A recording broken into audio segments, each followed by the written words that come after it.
Hi guys, நம்ம Trump அவர்கள் அமெரிக்காவில் அதிபர பதவியத்திலிருந்து ஏகப்பட்ட குளறுபடிகள்.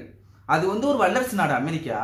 பட் அது என்னென்ன, ட்ரம்ப் அவர்கள் பார்த்தீங்கன்னா பிஸ்னஸ் மைண்ட்லேயே எல்லாமே பண்ணுற மாதிரி இருந்தாலும் எஸ்பெஷலி பார்த்தீங்கன்னா ஒரு போருக்கு தான் ஒரு வழி வைக்கிறாரா அப்படின்னு தெரியல. சீனாலாம் பார்த்தீங்கன்னா ஓப்பனாக சொல்லிடுச்சு, அமெரிக்கா விரும்புகிற போர்னா நாங்கள் போர் நடத்த ரெடி.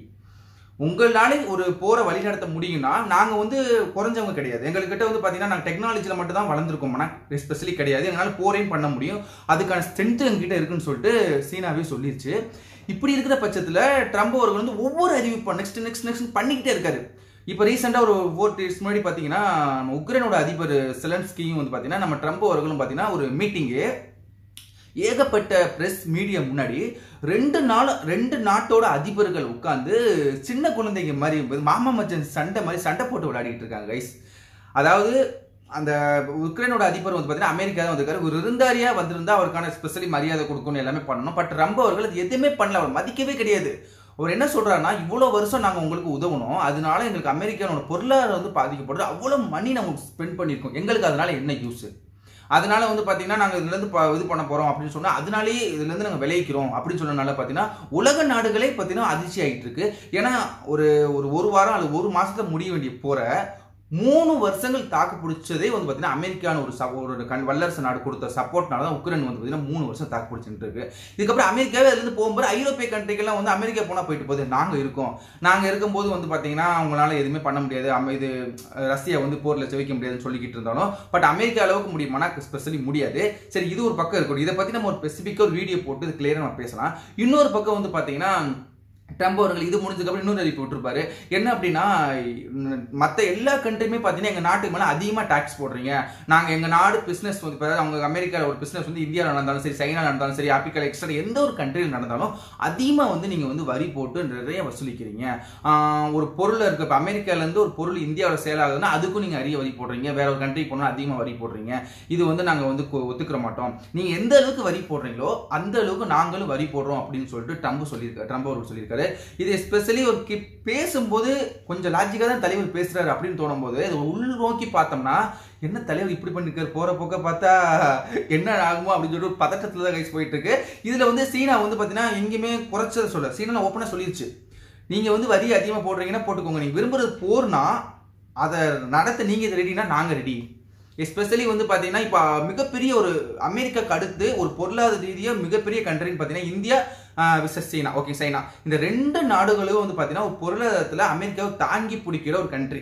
ஏன்னா இந்த 2 நாடும் பார்த்தீங்கன்னா அமெரிக்காவில் விளைவிச்சுன்னா அமெரிக்காவோட பொருளாதாரம் மிகப்பெரிய அளவில் பாதிக்கப்படும், அதுதான் உண்மை.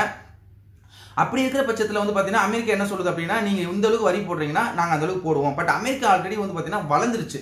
இப்போ நம்ம அமெரிக்கன் டாலரை வச்சு தான் வேர்ல்டுலேயே பார்த்தீங்கன்னா எல்லாம் கனெக்ட் பண்ணுறாங்க. அதனால America almost developer country, India இந்த மாதிரி கண்ட்ரிலாம் டெவலப்பிங் கண்ட்ரி. ஓகேங்களா, அப்போ அதிக வரி போட தான் செய்வாங்க, போட்டால் மட்டும்தான் நம்ம அதுக்கு தக்குன்னு சர்வே பண்ண முடியும். இப்போ அதுக்கு நாங்களும் அதிக வரி போடுவோம்னா ஸ்பெஷலி இப்போ அதிக வரி போட்டால் என்ன பண்ணுவாங்க, நீங்கள் எவ்வளோ வரி வேணும் போட்டுக்கோங்க, நீங்கள் வரி இன்க்ரீஸ் பண்ணும்போது நாங்களும் எங்களுடைய வரி இன்க்ரீஸ் பண்ணுவோம் அப்படின்னு பண்ணும்போது அமெரிக்காவுக்கு வேறு வழியே கிடையாது. ஒரு சில விஷயங்கள் சைனா கிட்ட இருந்து மேனுஃபேக்சர் பண்றதுக்கு வாங்கி ஆகணும், இந்தியா கிட்ட இருந்தா இந்தியா கிட்ட தான் வாங்கி ஆகணும். இதுக்கு முன்னாடி பாத்தீங்கன்னா இதுக்கு முன்னாடி ஜோ பைடன் ஆட்சி காலத்துலையும் சரி, அதுக்கு முன்னாடி பார்த்தீங்கன்னா இது எல்லாமே நடந்துகிட்டு தான் இருந்துச்சு. ஆனால் அவங்கள ஒரு சமஸ்தரம் பண்ணிக்கிட்டு ஓகே ஒரு கண்ட்ரினா அதிகமாக வரி போட தான் செய்வாங்க, அதை நம்ம அட்ஜஸ்ட் பண்ணி தான் ஆகணும், அதுக்கு போல ஏதாவது விஷயத்த சமஸ் பண்ண ஆகிக்கலாம்னு சொல்லிட்டு இது வரை போயிட்டு தான் இருந்துச்சு. ட்ரம்ப் இதை நான் ஒத்துக்கிற மாட்டேன், நீங்கள் எங்கள் நாட்டுக்கு எவ்வளோ இது பண்ணுறீங்களோ நாங்களும் உங்கள் நாட்டுக்கு அப்படி போடுவோம்னு சொல்லிட்டு அமெரிக்கா ஸ்பெஷலி இந்தியா மட்டும் இல்லை எல்லா கண்ட்ரியுமே பார்த்தீங்கன்னா இப்போ பகைச்சிட்டு வந்துட்டு இருக்கு. இப்போ பார்த்தீங்கன்னா இப்போ நம்ம இந்தியா எடுத்துக்கோங்களேன், அமெரிக்கா போனால் போயிட்டு போகுது.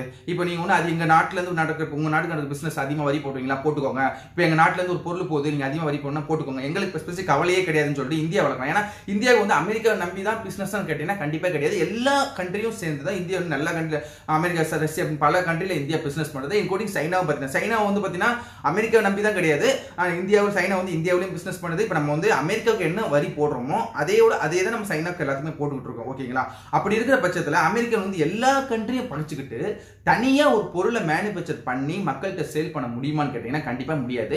ஏன் அப்படின்னா அதுக்கு மேனுஃபேக்சர் காஸ்ட் அமெரிக்காவில் ரொம்ப அதிகம். எப்படியா இருந்தாலும் கண்ட்ரிலேருந்து மேனுஃபேக்சர் பண்ணுறதுக்கான பொருள் தான் ஆகணும், அவங்க கூட வரி செலுத்தி தான் ஆகணும். அதனால ட்ரம்ப் அவர்கள் நிறைய திட்டத்தை அடுக்கடுக்காக பார்த்தீங்கன்னா அறிவிச்சுக்கிட்டு இருக்காங்க. இது எந்த நிலைமையில போய் முடியும்னு சொல்லிட்டு தெரியல.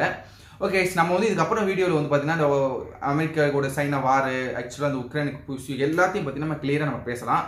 இது வந்து இந்த சேனலில் வந்து நம்ம பார்த்தீங்கன்னா நம்ம விஷயத்தை பற்றி பேசுறதுக்கு தான் அந்த சேனல் நம்ம வந்து மெயினாக நம்ம ஸ்டார்ட் பண்ணி நம்ம சேனலில் வந்து பார்த்தீங்கன்னா வேர்ல்டில் எந்த விஷயம் நடந்தாலும் உங்ககிட்ட வந்து கொண்டு வந்து சேர்க்கறது தான் சேனலோட நோக்கம். நம்ம சேனலுக்கு புதுசாக வந்தீங்கன்னா சப்ஸ்கிரைப் பண்ணுங்கள். இதுக்கு வந்து நான் ரொம்ப நாள் வீடியோஸ் போடாமல் டெய்லி கண்டினியூ பண்ணுறேன். அடுத்தடுத்து நம்ம நியூ வீடியோஸில் பார்க்கலாம். நான் வீடியோ பெரியது நான் உங்களை ஆனந்தன். தேங்க்ஸ் ஃபார் வாட்சிங் கைஸ். தேங்க்யூ.